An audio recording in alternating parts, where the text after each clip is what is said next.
Hello friends, welcome to career academy. Myself PKS Gandhi और आज हम स्टार्ट करने वाले एक नया session that is banking and financial awareness. बहुत ही इंपॉर्टेंट सेक्शन है for the mains exam.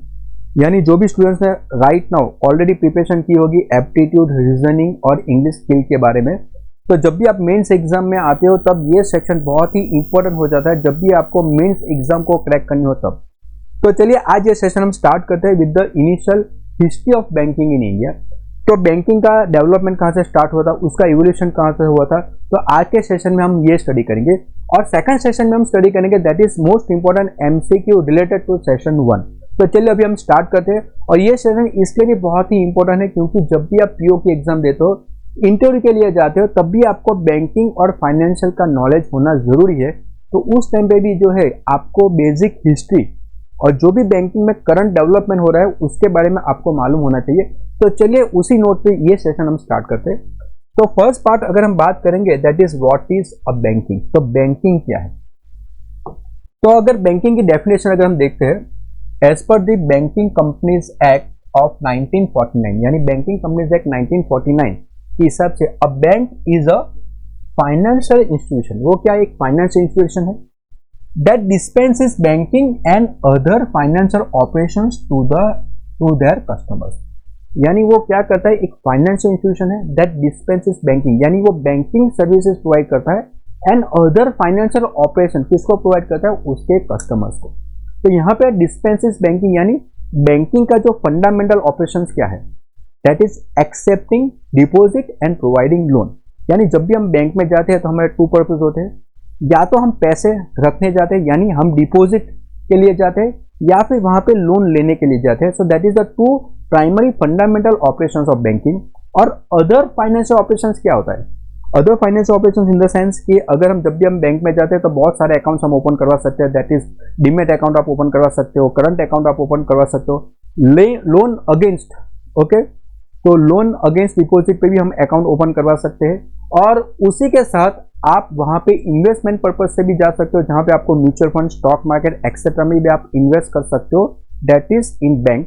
So that is comes under other financial operations. और कई बार हम लॉकर लेने के लिए भी बैंक में जाते हैं, that against come under other financial operations. तो यहाँ पे अगर according to banking companies act 1949 ये कहा गया है कि बिसाइड्स बेसिक बैंकिंग ऑपरेशन, अभी जो बैंक है वो अदर फाइनेंशियल ऑपरेशंस भी प्रोवाइड करती है कस्टमर्स को। So that is the basic definition of bank. Another part, a bank is generally considered as an institution which provides fundamental banking services, जो मैंने आपको डिस्कस किया, such as providing loans and accepting deposits. So that is the fundamental services, providing loans and accepting deposits. चलिए सबको clear हो गया होगा। Next part पे जाते हैं। तो यहाँ पे हमने देखा कि what is the basic definition of bank. अभी हम देखते हैं कि how bank evolute in India. तो बैंक कहाँ से स्टार्ट हुआ था? तो अगर हम एंशिएंट इंडिया की बात करेंगे that is in during the time of Vedas, यानी during the time of Vedas 2000 to 1400 BC, that is a very earliest time.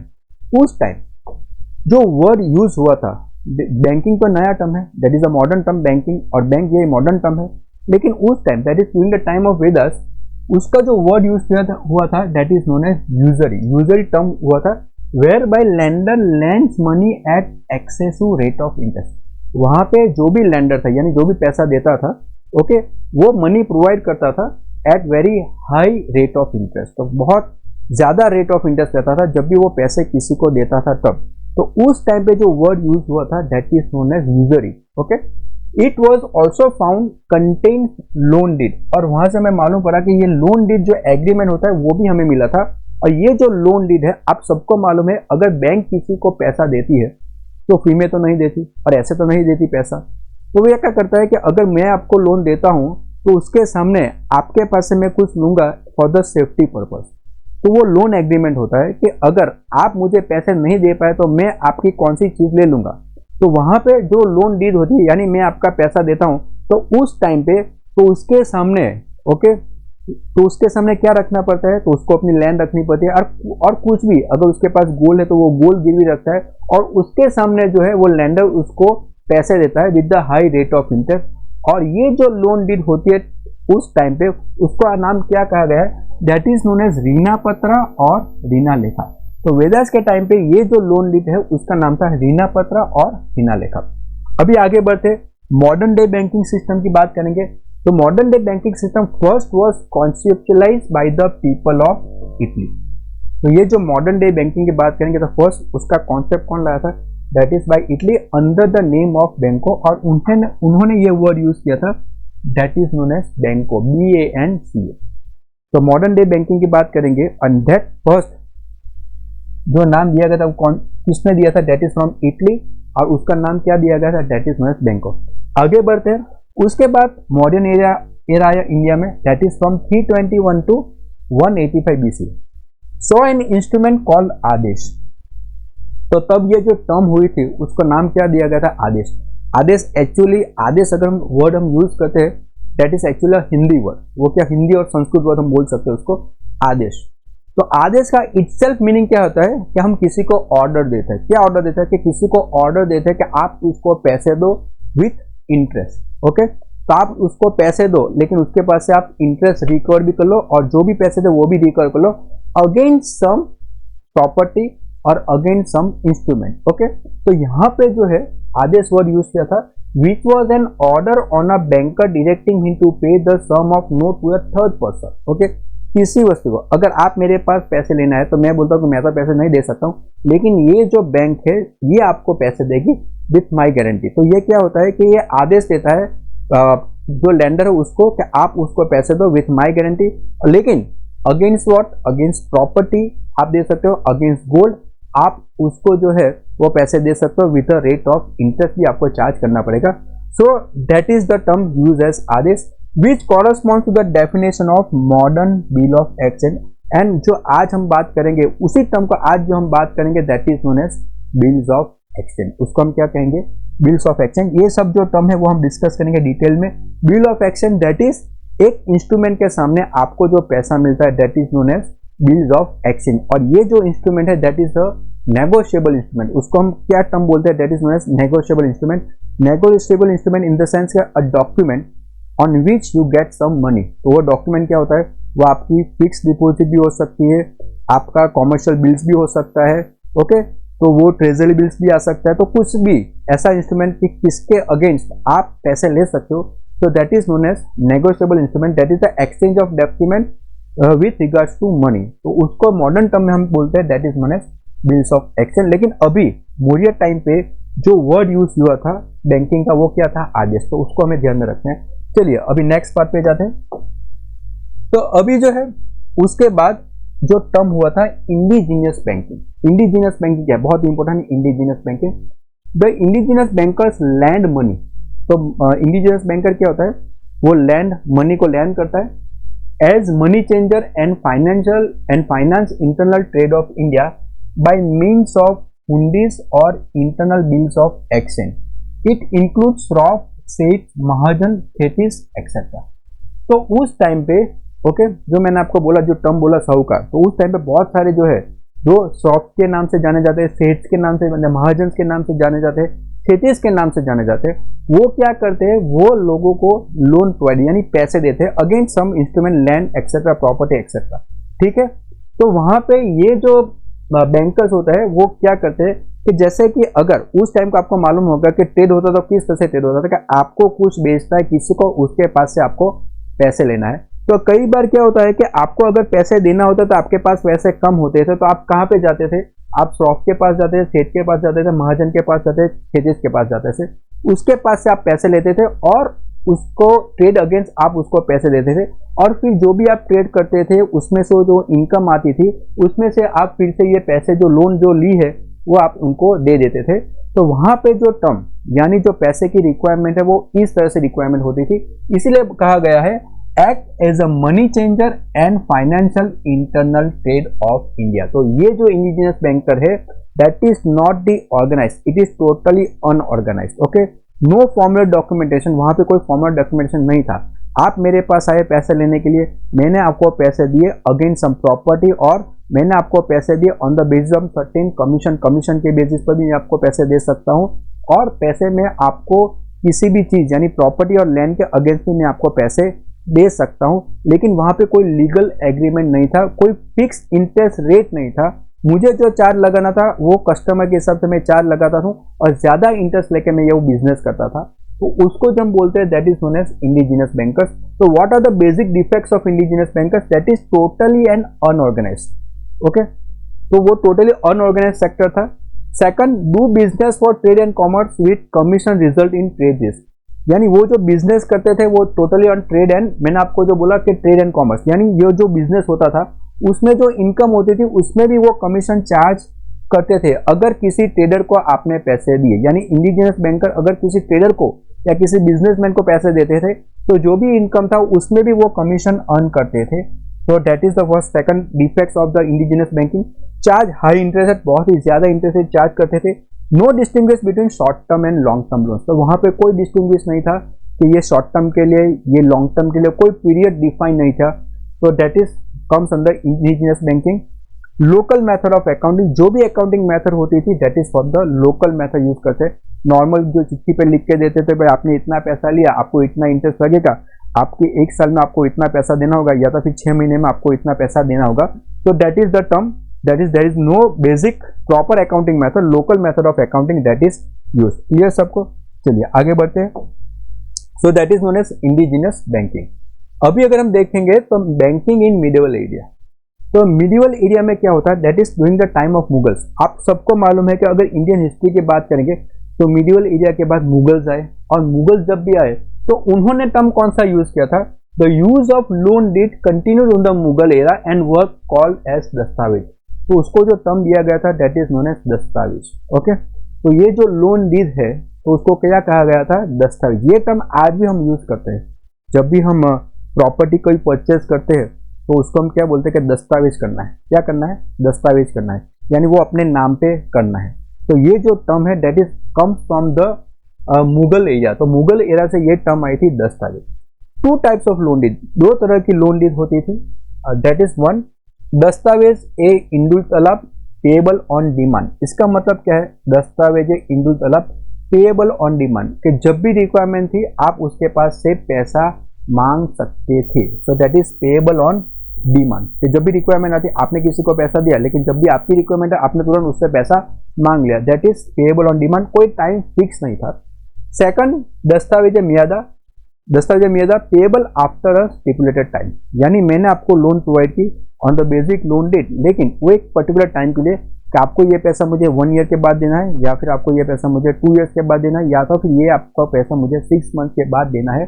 तो that is payable after a stipulated time, यानी यहाँ पे टाइम फिक्स होता था। दस्तावेज इंदुल तलब में पेएबल ऑन डिमांड, कि जब भी रिक्वायरमेंट आती थी वो आपके पास से पैसे मांग सकता है। ठीक है, चलिए next part, the use of payment of orders by royal treasuries called barattas has also been recorded. तो ये जो पेमेंट ऑर्डर था okay from the royal treasuries, यानी रॉयल ट्रेजरीज यानी जो उसके पास सोना चांदी पैसा जो भी था, वो जो रॉयल ट्रेजरीज था उसका नाम क्या दिया गया था? That is known as barattas. Okay, BARATTS also been recorded. The evolution of hundis, a type of credit instrument. Okay, credit instrument का नाम दिया गया था hundis, was also occurred during this period and remain in use. तो बहुत time से ये term भी यूज हुआ था hundis, that is a type of credit instrument। जो मैंने बोला वही है कि आप लोन अगेंस्ट द सिक्योरिटी, वो टर्म मॉडर्न टर्म हम यूज कर सकते हैं। तो ओल्ड टाइम में उसका जो नाम था that is known as hundis। Okay, तो ये टर्म भी यूज हुई थी at the time of medieval area. चलिए आगे बढ़ते हैं। The banking sector development can be divide into 3 phase. अभी जब हम डेवलपमेंट की बात करेंगे, ये जो हमने अब तक जो बात की that is the evolution of banking. तो बैंकिंग कहाँ से स्टार्ट हुआ? Okay, that is from the Vedas up to the Mughal era. लेकिन जो एक्चुअल डेवलपमेंट जो स्टार्ट हुआ था वो कब से स्टार्ट हुआ था? जब ईस्ट इंडिया कंपनी जो इंडिया में आई तब से ये स्टार्ट हुआ था। तो यहाँ पे अगर हम डिवाइड करेंगे तो banking sector development can be divide into 3 phase. ये 3 फेज में डिवाइड होता है।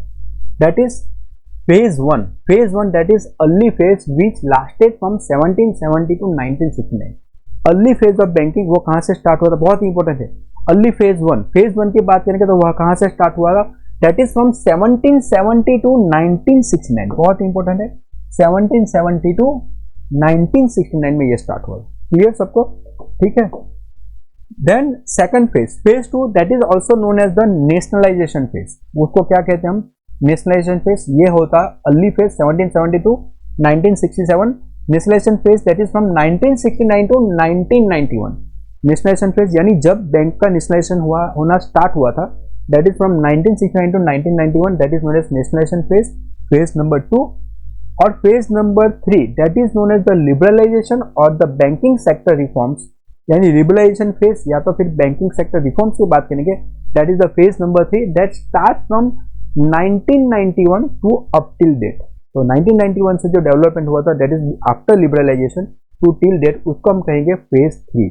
तो यहाँ पे अगर हम टर्म की बात करेंगे, phase 1 that is the early phase from 1770 to 1969, phase 2 nationalisation phase that is from 1969 to 1991, phase 3 the liberalisation और the banking sector reform that is from 1991 to till date. ठीक है, तो इस तरह से फेज 1, फेज 2, फेज 3 हम already इसको हम डिस्कस करेंगे वन बाय वन। तो चलिए अभी हम स्टार्ट करते हैं, that is history of banking in India. तो हमने पहले डिस्कस किया था, that is pre independence period from 1786 to 1947, यानी इंडिपेंडेंस के पहले क्या स्टेज था बैंकिंग में, that is from 1786 to 1947। Post independence period 1947 onwards, pre nationalisation period 1947 to 1969, pre nationalisation period 1969 to 1991 and liberalisation period from 1991 to till date. यानी ये जो दो फेज है that is from 1947 to 1991 that is considered as a nationalisation period. Main period of अगर nationalisation की बात करेंगे that is from 1969 to 1991। तो ये पूरा structure that is how development of banking starts in India, pre independence and post independence period. ठीक है, चलिए अभी हम नेक्स्ट फेज पे जाते हैं। तो अभी हम वन बाय वन फेज के बारे में डिस्कस करेंगे। तो फर्स्ट फेज जो था that is the early phase of banking in India, phase 1। Phase 1 की बात करेंगे तो बहुत ही इंपॉर्टेंट है, अभी हर एक जो पॉइंट है ना that is very important from the exam point of view. तो यहाँ पे हर एक पॉइंट को आपको नोट डाउन करना है तो आप नोट डाउन कर सकते हो, इंपॉर्टेंट पॉइंट आप लिख सकते हो, बहुत ही इंपॉर्टेंट है। अगर आप नोट्स प्रिपेयर कर रहे हो तो आप प्रॉपर्ली उसको नोट्स प्रिपेयर कीजिए। तो अगर फर्स्ट पॉइंट की हम बात करेंगे तो banking system commences in India with the foundation of bank of Hindustan in Kolkata, okay, that is now known as Kolkata. अगर हम बात करेंगे the first bank commences in India, अगर क्वेश्चन आता है इस तरह से, first bank that commences in India that is known as bank of Hindustan, तो उसको क्या कहेंगे हम, बैंक ऑफ हिंदुस्तान। उसका कहाँ पे स्टार्ट हुआ था, Calcutta, at that time, right now known as Kolkata. किसने स्टार्ट किया था, in 1770 by Alexander and company. तो 1770 में अलेक्जेंडर कंपनी ने ये स्टार्ट किया था एंड ये बंद कब हो चुका था, that it was cease to operate in 1832। यानी अगर इसका पीरियड हम देखेंगे दैट इज फ्रॉम 1717 टू 1832 तक ये बैंक चली थी, bank of Hindustan. Most important question, that is the first bank that commences in operation in India that is known as bank of Hindustan, that is in Kolkata. किसने start किया था, Alexander and company. कब start किया था, 1770 को। कब बंद हो चुकी थी, 1832 में। क्लियर सबको, चलिए सेकंड पॉइंट हम डिस्कस करेंगे। सेकंड पॉइंट, जो सेकंड बैंक स्टार्ट हुई थी that is general bank of India, that is from 1786 to 1791, बहुत ही शॉर्ट टर्म पीरियड। यानी जनरल बैंक ऑफ इंडिया की बात करेंगे that is from 1786 to 1791। Third, old commercial bank, बहुत ही इंपॉर्टेंट पॉइंट है, that is from the exam point of view. Old commercial bank start हुआ था that is from 1881 to 1958। It was the first commercial bank with limited liability of India was established in 1881 at Faizabad. तो old commercial bank जो है that is in 1881। Important question exam में आ चुका है, that is the first commercial bank, first commercial bank with the limited liability. Limited liability in the sense कि अगर limited liability का meaning क्या होता है, लिमिटेड लायबिलिटी अगर बैंक डिफॉल्ट होती है या तो अगर बैंक फॉल्ट में जाती है, तब यहाँ पे जो ओनर है या तो फिर जो शेयर होल्डर है बैंकर्स का, यानी बैंकिंग का जो जिसने ये बैंक स्टार्ट की उसके जो शेयर होल्डर्स होते हैं, ओके, तो उनकी जो प्रॉपर्टी होती है, उनकी जो सेविंग्स होती है, उस पर कोई भी किसी भी तरह का इफेक्ट नहीं आता है जब ये बैंक करप्ट होती है तब। सो that is a banking is a different aspects and personal is a different aspect, यानी शेयर होल्डर्स अलग होते हैं और बैंकिंग कंपनीज भी अलग होती है। तो ये जो है वो फर्स्ट कॉमर्शियल बैंक जो स्टार्ट हुआ था with the limited liability of India, तो उसको हम क्या कहेंगे, लिमिटेड लायबिलिटी। यानी यहाँ पे अगर बैंक करप्ट भी होती है या बैंक डिफॉल्ट में भी जाती है तो वहाँ पे ये इसकी इफेक्ट उसके जो सेल होल्डर्स है उस पर नहीं होगी, यानी जो भी लोन बैंक ने दिया होगा तो उसकी रिस्पॉन्सिबिलिटी जो भी सेल होल्डर्स है उस पर नहीं आ सकती है, और उसके जो ओनर्स है उस पर वो लायबिलिटी नहीं आएगी, उसको हम बोलेंगे that is known as limited liability. So that is the first commercial bank that operate with the limited liability in India, that is the Oudh commercial bank. उसका हेडक्वार्टर कहाँ था? फैजाबाद में। तो ये बहुत ही इंपॉर्टेंट पॉइंट है। चलिए नेक्स्ट पॉइंट पे जाते हैं। Allahabad bank, again most important question यहाँ से भी आ सकता है। वो कब स्टार्ट हुई थी? 1865। Allahabad bank was the India's oldest joint stock, India की अगर oldest joint stock bank, multiple share holder जिसमें मल्टीपल शेयर होल्डर्स थे, तो वो कब स्टार्ट हुई थी? दैट इज इन 1865। देखो अगर हम यहाँ पे देखेंगे ना, तो इसमें एक ही ओनर था, उन्होंने सब स्टार्ट किया था। ओथ कमर्शियल बैंक एक ही ओनर ने स्टार्ट किया था विद लिमिटेड लायबिलिटी, यानी अगर बैंक डिफॉल्ट में भी जाती है तो ओनर पे कोई रिस्क नहीं है, इसको क्या बोलेंगे हम? Limited liability. यहाँ पे क्या होगा? India oldest joint stock bank, यानी मल्टीपल शेयर होल्डर के साथ फर्स्ट बैंक जो स्टार्ट हुई थी that is known as Allahabad bank. It is the oldest public sector bank. अगर क्वेश्चन आता है तो ओल्डेस्ट पब्लिक सेक्टर बैंक कौन सी है, तो that will be the Allahabad bank, ये हमको याद रखना होगा। ओल्डेस्ट पब्लिक सेक्टर बैंक कौन सी है? That is the Allahabad bank, that is the oldest public sector bank, started in 1865। बहुत ही इंपॉर्टेंट पॉइंट है, ये सब बहुत ही इंपॉर्टेंट पॉइंट है from the examination point of view. चलिए नेक्स्ट पार्ट पे जाते हैं। उसके बाद अगर हम देखते हैं तो पंजाब नेशनल बैंक, तो Punjab national Bank that is in 1894, उसका हेडक्वार्टर कहाँ था? At that time it was in Lahore, that is in Pakistan. तो पंजाब नेशनल बैंक एस्टैब्लिश कब हुई थी? 1894 in Lahore. First bank purely manage by Indian. Okay, ये फर्स्ट बैंक थी जो प्योरली जिसको मैनेज किया था इंडियंस ने। First bank that is purely manage by Indians, और उसका हेडक्वार्टर कहाँ पे है? राइट नाउ कहाँ पे है? दैट इज इन दिल्ली। उस टाइम पे कहाँ था? लाहौर पाकिस्तान में था। Right now Punjab national bank का हेडक्वार्टर कहाँ पे है? दिल्ली में है। उसके फाउंडर मेंबर कौन थे? Dayal Singh Majithia was the founder of Punjab national Bank. तो पंजाब नेशनल बैंक का फाउंडर कौन था? Dayal Singh Majithia. Again another important point है ये भी, तो आपको ये भी ध्यान में रखना होगा। चलो second line, bank of India 1906 में स्टार्ट हुई थी। And again another important GK point, that is first Indian bank to open branch outside India in London in 1946। यानी bank of India that is the first bank India की जिसने अपनी branch London में start की थी। कब? 1946 में। तो first bank that operate outside India, okay, that is bank of India. Again it is very important question from the exam point of view.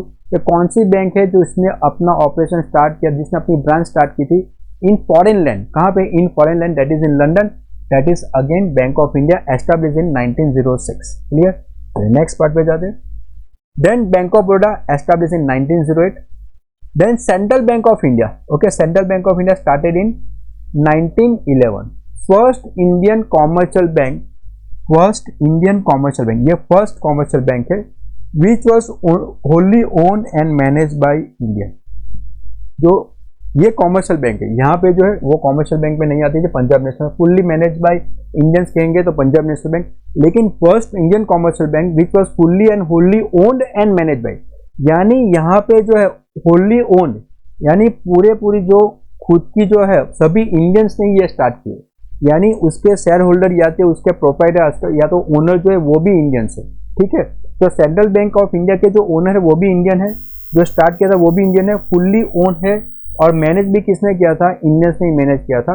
और this is the first Indian commercial bank, तो that is the central bank of India. तो ये बहुत ही important point है from the exam point of view. Founder कौन था? Sir Sorabji Pochkhanawala, okay, वो फाउंडर था। राइट नाउ उसका हेडक्वार्टर कहाँ पे है? That is in Mumbai. तो उसका headquarter that is in Mumbai. तो बहुत ही इंपॉर्टेंट पॉइंट है ये भी, that is central bank of India. ठीक है, क्लियर है? तो ये सारे जो पॉइंट है वो आपको याद रखने हैं regarding the history of banking in India. अभी जो हम बात करेंगे जो बहुत बार एग्जाम्स में आ चुका है, that is a presidency bank. Presidency bank क्या है? तो प्रेसिडेंसी बैंक की बात करेंगे तो प्रेसिडेंसी जो बैंक है वो 3 बैंक के कोलोब्रेशन या तो फिर 3 बैंक के अमालगेशन से फॉर्म हुई थी, that is known as presidency bank. बहुत बार इसमें से क्वेश्चन आया है, तो ये आपका लिए बहुत इंपॉर्टेंट है, सही से स्टडी कीजिए, जो भी इंपॉर्टेंट पॉइंट है उसको आप नोट डाउन कीजिए। चलिए स्टार्ट करते हैं। जून 2 1806 यानी 2 जून 1806 में bank of Bengal in Calcutta, okay, that is the first presidency bank in collaboration with the British East India company and government of Bengal.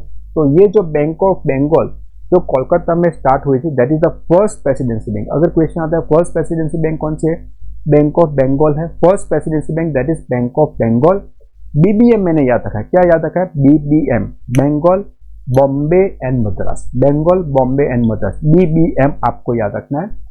वो कैसे स्टार्ट हुई, दैट इज द कोलोब्रेशन हुआ था किसके साथ, ईस्ट इंडिया कंपनी और गवर्नमेंट ऑफ बंगाल से ये बैंक स्टार्ट हुई थी।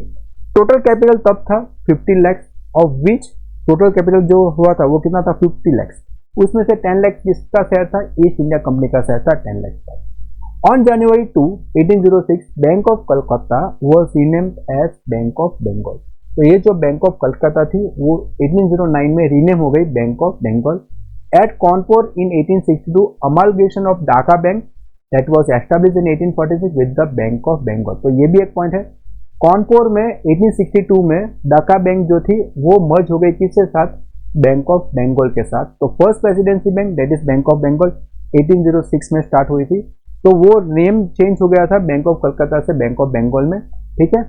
सेकंड, अप्रैल 15, 1840, अप्रैल 15, 1840 को second presidency bank that is bank of Bombay, जिसको हम अभी राइट नाउ मुंबई कहते हैं। तो bank of Bombay that is the second presidency bank undertook all the normal activities of banking, ठीक है, commercial banking. Then in July 1, 1843 after 3 years 1843 bank of Madras start हुई थी, that is right now known as Chennai. Third presidency bank establish the amalgamation of number of existing regional banks and headquarters in Madras. तो बहुत सारी छोटी छोटी bank को मर्ज करके ये थर्ड प्रेसिडेंसी बैंक स्टार्ट हुई थी, bank of Madras, that is in 1 July 1843। 1806 bank of Bengal, 1840 bank of Bombay, 1843 bank of Madras. अभी right now that is in 1921, 27 जनवरी 1921 इंपीरियल बैंक ऑफ इंडिया। बहुत सारा important question. Imperial bank of India was formed by the amalgamation of the Bank of Bengal, Bank of Bombay and Bank of Madras. It was a private entity till that time. उस समय तक ये private entity यानी bank of Bengal, bank of Bombay and bank of Madras merge होके जो bank emerge हुई थी उसका नाम क्या था, इंपीरियल बैंक ऑफ इंडिया। बहुत ही important question from the exam point of view, imperial bank of India. वो किसे, तीन प्रेसिडेंसी बैंक कंबाइन होके जो बनी थी bank, and at that time it was a private entity, that is the imperial bank of India. Then in 1955, कौन सी year में, 1955 this imperial bank of India was nationalise. तब 1955 में ये नेशनलाइज हुई थी और उसका जो रीनेम दिया गया था that is known as state bank of India. यानी अगर हम बात करेंगे तो थ्री प्रेसिडेंसी बैंक कंबाइन हुई, नाम आ गया imperial bank of India, okay 1921 में। 1955 में क्या हुआ था, वो इंपीरियल बैंक ऑफ इंडिया को नेशनलाइज किया गया था और उसका नया नाम आया गया था, कौन सा नया नाम था, state bank of India. That is again on the recommendation of which committee, that is again important point from the GK questions, that is on the recommendation of AD Goregaon committee, on the recommendation of the AD Goregaon committee, ये भी याद रखना हमें, on the recommendation of AD Goregaon committee. The State Bank of India is the oldest bank of India among the banks that exist today. यानी अभी तक जितने भी बैंक है उसमें अगर ओल्डेस्ट बैंक की बात करेंगे तो कौन सा नाम आएगा, that is state bank of India. तो यहाँ पे बहुत सारी इंपॉर्टेंट क्वेश्चन आप नोट डाउन कर सकते हो, क्लियर सबको। तो that is about the presidency bank, about the imperial bank, about the formation of state bank of India, clear सबको। चलिए नेक्स्ट पार्ट पे जाते हैं। देन अगर हम बात करेंगे that is the national bank of India, reserve bank of India की बात करेंगे तो आरबीआई कैसे फॉर्म हुई थी, किस ईयर में फॉर्म हुई थी, तो उसकी भी हिस्ट्री की बात कर लेते हैं। In 1926 royal commission on Indian currency and finance, royal commission on Indian currency and finance that is also known as Hilton Young commission, उसको क्या कहा गया है, that is also known as Hilton Young commission. Royal commission of Indian currency and finance that is also known as Hilton Young commission recommends to set up a central bank of India. उन्होंने recommend किया कि हमारे पास एक central bank होनी चाहिए, that is central bank of India, that is managing all the banks of India. तो हमारे पास भी एक सेंट्रल बैंक ऑफ इंडिया होनी चाहिए। किसने रिकमेंडेशन किया था, that is Hilton Young commission ने रिकमेंडेशन किया 1926 में। इन 1934 द सेंट्रल लेजिस्लेटिव असेंबली, यानी ये असेंबली में रखा गया था एंड एक्सेप्टेड द रिकमेंडेशन, और उन्होंने ये एक्सेप्ट कर दिया and pass the reserve bank of India act 1934। तो सेंट्रल लेजिस्लेटिव असेंबली में ये इसकी रिकमेंडेशन को रखी गई थी और वहां पे ये पास हो गया था under the reserve bank of India act 1934 which provide the statutory basis for the functioning of the bank. और वहां पे जो स्टैट्यूटरी बेसिस को प्रोवाइड किया था that is the functioning of the bank. And then in 1935 as per the provision of the RBI Act, the RBI was established in Kolkata and commenced its operation on 1st April 1935। तो यहाँ पे अगर question आता है कि RBI कब establish हुई थी, दैट इज इन 1935। कब एस्टैब्लिश हुई थी, दैट इज इन 1935। और उसका रिकमेंडेशन स्टार्ट करने का रिकमेंडेशन किसने दिया था, हिल्टन यंग कमीशन ने, दैट इज इन 1926। और उसका एक्सेप्टेंस कब आया था, 1934 में उसका एक्सेप्टेंस आया था। और under the RBI Act 1934 RBI start its operation from 1st April। कब, 1st April 1935 में उसने ऑपरेशन स्टार्ट किया था। देन इन 1937 क्या होता, इन 1937 another year 1937, in 1937 the RBI was permanently moved from Kolkata to Mumbai. यानी जब एस्टैब्लिश हुआ था तब उसका हेडक्वार्टर कहाँ पे था, कलकत्ता। लेकिन इन 1937 में क्या होता, उसका जो हेडक्वार्टर मूव हो गया that from Kolkata to Mumbai where is current central office is located. यानी राइट नाउ अगर हम हेडक्वार्टर की बात करेंगे तो आरबीआई के हेडक्वार्टर तो कहाँ पे है, दैट इज इन मुंबई। ठीक है। देन इन 1949 बहुत important, in 1949 the RBI which was held by private stake holder. तब क्या था उसमें, स्टेक होल्डर कौन थे, private, till now was nationalise. यानी अगर क्वेश्चन आता है कि व्हेन वाज आरबीआई नेशनलाइज, तो नेशनलाइज कब हुआ था, 1949 में रिजर्व बैंक ऑफ इंडिया जो है वो नेशनलाइज हुआ था। एस्टेब्लिशमेंट ईयर कौन सा था, 1935। कौन से ईयर में उसका हेडक्वार्टर कोलकाता टू मुंबई हुआ था, दैट इज इन 1937। तो यहाँ पे जो फेजेस है, ईयर्स है, वो आपको याद रखने होंगे। अगेन बहुत सारे इंपॉर्टेंट पॉइंट्स है इसमें जो आपको नोट डाउन करने होंगे। ठीक है, चलिए नेक्स्ट पार्ट पे जाते हैं। आई थिंक सबको क्लियर हो गया होगा। तो यहाँ पे नेक्स्ट क्वेश्चन पे, नेक्स्ट पार्ट पे जाते हैं, that is the phase number 2। ये जो हमने डिस्कस किया that is phase number 1। Okay, कुछ पॉइंट हमने फेज नंबर 2 में भी ले लिया बिकॉज वो कनेक्टिविटी था इसलिए। तो phase number 2 that is the nationalisation of bank post independence period. यानी नेशनलाइजेशन ऑफ बैंक की बात करेंगे तो हमको मालूम है बहुत सारी छोटी छोटी बैंकों थी, बहुत सारी प्राइवेट बैंकों थी जिसके स्टेक होल्डर्स बहुत सारे प्राइवेट थे। तो यहाँ पे जो है नेशनलाइजेशन फेज जो है वो कहाँ से स्टार्ट हुआ, that is phase 2 nationalisation of bank. तो यहाँ पे हम देखते हैं तो दैट इज 1 जनवरी 1914 जो हमने लास्ट डिस्कस किया था। इन 1949 आरबीआई वाज नेशनलाइज। तो फर्स्ट हमने क्या किया था, जो हमारी सेंट्रल बैंक है उसको नेशनलाइज किया था। कब नेशनलाइज किया था, 1949 में reserve bank of India was nationalise. 19 जुलाई 1969, अगर हम 19 जुलाई 1969 की बात करेंगे, 19 जुलाई 1969 14 कॉमर्शियल बैंक्स वर नेशनलाइज। तो कितनी बैंक नेशनलाइज हुई थी, 14 कॉमर्शियल बैंक। तो कितनी बैंक्स नेशनलाइज हुई थी, 14 कॉमर्शियल बैंक्स। और ये 14 कॉमर्शियल बैंक्स कौन कौन सी थी, Allahabad bank, bank of India, bank of Baroda, bank of Maharashtra, central bank, Canara bank, Dena bank, IOB, Indian bank, Punjab national, syndicate, union bank, united bank and UCO bank. जितनी भी बैंक हमको मालूम है वो 14 बैंक जो है वो नेशनलाइज हुई थी 1969 में। Eight that time Indira Gandhi was the prime minister और विद द मिनिमम कैपिटल कितना था, 50 करोड़। यानी जब नेशनलाइज हुई थी तब मिनिमम कैपिटल कितना था, 50 crore was the minimum capital. तो अगर हमें फेज 2 के बारे में बात होती है कि फेज 2 में 1969 में कितनी बैंक्स नेशनलाइज हुई थी, that will be 14 banks is nationalise. Okay, and with the capital of 50 crore. Then in 15 April 1980, 15 April 1980 की बात करेंगे, यानी 1980 की बात करेंगे तो कितनी बैंक मोर कॉमर्शियलाइज हुई थी, दैट इज मोर नेशनलाइज हुई थी, that is 6 more commercial bank was nationalise with a minimum capital of 200 crore. तो वहां पे कैपिटल कितना था, 200 करोड़। तो 1980 में another 6 banks are nationalise with the capital of 200 crore. ठीक है, और वो बैंक कौन कौन सी थी, Andhra bank, cooperation bank, new bank of India, ओडेल्टा bank of commerce, Punjab and Sindh bank and Vijaya bank. So these are the 6 another banks, आपको नाम याद रखने होंगे, Andhra bank, corporation bank, new bank of India, ओडेल्टा bank of commerce, Punjab and Sindh bank and Vijaya bank. These are the 6 banks was nationalized in 1980. Then in 4th September 1993 के बाद बात करेंगे तो 4th September 1993 में new bank of India got merge with Punjab national Bank. तो ये जो न्यू बैंक ऑफ इंडिया थी वो मर्ज हो गई, किसमें मर्ज हो गई, that is in Punjab national Bank. तो न्यू बैंक ऑफ इंडिया जो है merge with Punjab national Bank. तो ये सारे इंपॉर्टेंट पॉइंट्स है जो आपको ध्यान में रखने होंगे, ठीक है। नोट डाउन कीजिए कौन कौन से 50 करोड़ कैपिटल 1969 में 14 कॉमर्शियल बैंक नेशनलाइज, 1980 में 6 commercial bank nationalise with the capital of 200 crore, 1993 में पंजाब नेशनल के साथ कौन सी बैंक मर्ज हो गई थी, that is new bank of India. चलिए नेक्स्ट पार्ट पे जाते हैं। देन फेज 3 की बात करेंगे तो फेज 3 यानी liberalisation and economic growth. After 1991 आप सबको मालूम है that is the liberalisation open हो गया था मार्केट में। तो मनमोहन सिंह ने लिबरलाइजेशन पॉलिसी पास की थी 1991 में। उस हिसाब से क्या होता है कि 1991 में प्राइवेट बैंकिंग सेक्टर भी आ सकती है इंडिया में बिजनेस करने, यानी प्राइवेट बैंकिंग भी स्टार्ट हो सकती है इंडिया में बिजनेस करने के लिए।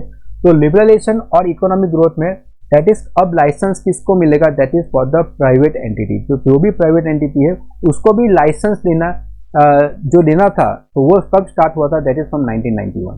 तो यहाँ पे बहुत सारे इंपॉर्टेंट पॉइंट है। First point, in 1991 the Narasimha committee, कौन सी committee, the Narasimha committee gave its recommend, उसने रिकमेंड की to allow the private sector players into the banking system. ठीक है, उसके पहले सभी जो बैंक थी वो कौन सी थी, नेशनलाइज बैंक थी। लेकिन 1991 में नरसिम्हा कमेटी के रिकमेंडेशन है that allows the private player to enter into banking sector and RBI gives licence to 10 private entities. RBI ने किसको लाइसेंस दी, 10 प्राइवेट एंटिटीज को लाइसेंस दी, ऑफ विच 6 आर सर्वाइव, जिसमें से 6 बैंक है वो सर्वाइव है। First that is ICICI bank, HDFC bank, Axis bank, IDBI bank, Indus bank, DCB. First private sector bank जो आई थी वो कौन सी थी, ICICI. Second one HDFC, then Axis bank, then IDBI, Indus and DCB. So these are the 6 banks जो survive हुई थी out of the total 10 entities. तो आरबीआई ने 10 प्राइवेट एंटिटीज को लाइसेंस दिया था, जिसमें से राइट नाउ 6 सर्वाइवल है, आईसीआईसीआई, आईसीआईसीआई सबको मालूम है, HDFC, Axis, IDBI, Indus and DCB. Clear सबको। चलिए नेक्स्ट पॉइंट पे जाते हैं। Second, in 1998 again the Narasimha committee recommendation again recommend the entry of more player, more private player को एंट्री देने के लिए रिकमेंड किया, that is in 1998 and as a result RBI give licence to Kotak Mahindra bank. किसको मिला था, कोटक महिंद्रा बैंक। यानी अगर क्वेश्चन आता है कि कोटक महिंद्रा बैंक कब स्टार्ट हुई थी, that is in 2003 and yes bank कब स्टार्ट हुई थी, दैट इज इन 2004। यानी 2003 में कोटक बैंक स्टार्ट हुई थी, 2004 में यस बैंक स्टार्ट हुई थी। So that is another 2 players enter into the banking, that is in 1998. So that is another important point. Then in 2013 to 14, अगर 2013 to 14 की बात करेंगे तो that is the third round. ये जो राउंड था that is the second round. After liberalization जो round हुआ था that is the second round. Okay? ये जो बात हुई थी that is in third round. Third round of bank licensing took place. In 2014 another 2 bank 2014 में किसको लाइसेंस मिला, IDFC बैंक को लाइसेंस मिला और बंधन बैंक को लाइसेंस मिला, दैट इज इन 2014। यानी अगर 2014 की बात करेंगे तो 2 बैंक आई थी, वन दैट इज बंधन bank and another one that is IDFC bank को लाइसेंस मिला था। क्लियर। चलिए उसके बाद अगर हम देखेंगे तो in order to further finance inclusion RBI also provide to setup 2 kind of bank. तो 2015 में 2 तरह की बैंक और लॉन्च की, that is known as the payment bank and another that is the small bank. यानी 2 टाइप्स ऑफ बैंक वो start होने वाली थी, payment bank and small bank. Payment bank अभी राइट नाउ अगर आप देखते हो पेटीएम है, फोन पे है, ओके बहुत सारे हैं, देन एयरटेल है, जियो है, जो अपने प्लेटफॉर्म से ओके आप वहां से भी आप परचेज कर सकते हो। तो वहां उसको जो बोलते हैं that is known as payment है। वो डिपॉजिट एक्सेप्ट नहीं कर सकते लेकिन आप उससे पेमेंट कर सकते हो। किसी भी चीज़ अगर आपने परचेज की है तो वहां से आप पेमेंट कर सकते हो, तो that is the payment bank and another thing that is a small bank. And in 2015 gives permission to 11 entities, और 2015 में ऐसी 11 एंटिटीज को आरबीआई ने परमिशन दी for the startup of the small banks and payment banks. Clear सबको। चलिए आगे बढ़ते हैं। तो यहाँ पे आपने देखा कि the union cabinet approves merger of, और उसके बाद क्या हुआ, that is from 2017 to 2020।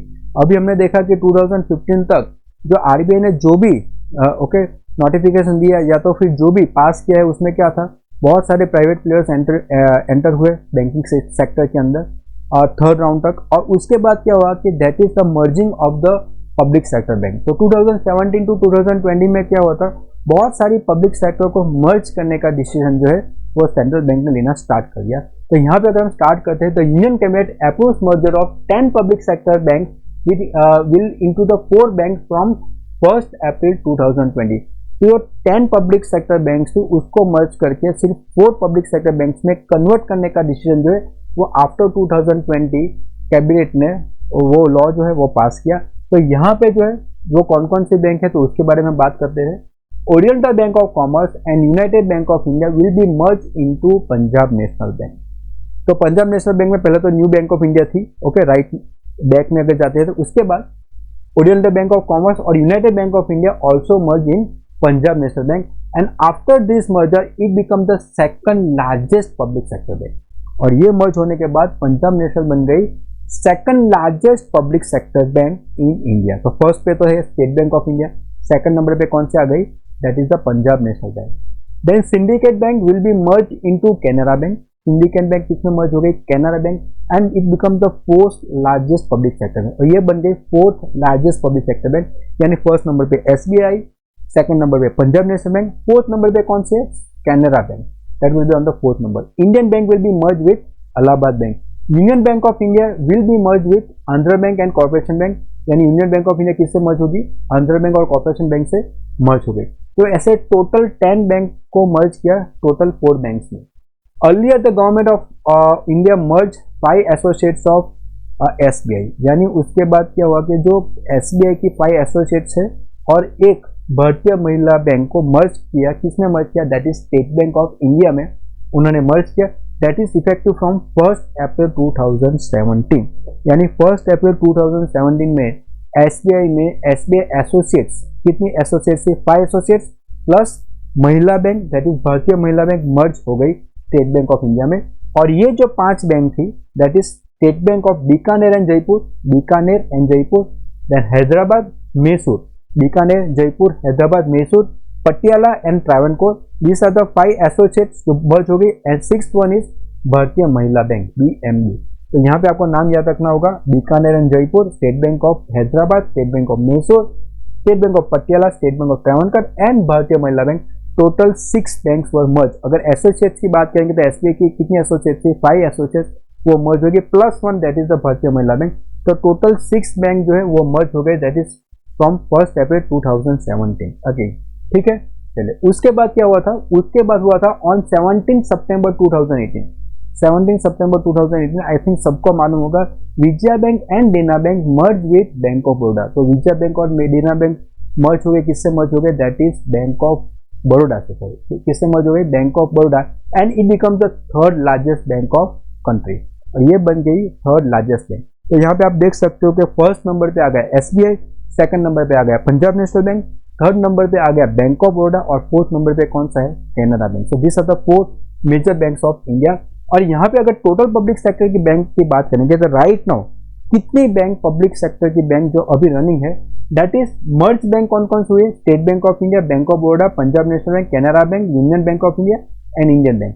These are the merge bank. और अभी तक जो मर्ज नहीं हुई और इंडिपेंडेंट जो रन कर रही है that is Indian overseas bank, UCO bank, bank of Maharashtra, Punjab and Sindh bank, bank of India and central bank of India. So total 12 banks are there, that is the public sector bank still running in India. यानी अगर हमारा question आता है कि how many public sector banks are there right now in India, so that will be 12, out of which 6 banks are the merged banks and these are the independent banks.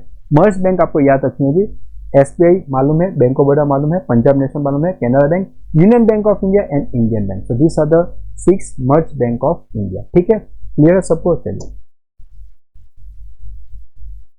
तो यहाँ पे जो है हमारा फर्स्ट सेशन कंप्लीट होता है, that is related to history of banking in India, उसका development, उसका एवोल्यूशन। आई थिंक सबको ये जो सेशन होगा थोड़ा लेंथी सेशन है लेकिन बहुत इंपॉर्टेंट सेशन, क्योंकि इसमें ब्रेक नहीं कर सकते, क्योंकि ईयर वाइज हम स्टार्ट करते हैं ना पहले से एंड तक, तो इसमें अगर ब्रेक आ जाता है तो फिर बहुत दिक्कत होती है समझने के लिए। इसलिए ये सेशन थोड़ा लॉन्ग है लेकिन बहुत ही इंपॉर्टेंट सेशन है। 1 या 2 क्वेश्चन हर बार एग्जाम्स में आते हैं फ्रॉम दिस सेशन। तो thank you very much. I think सबको ये पसंद होगा। Thank you very much.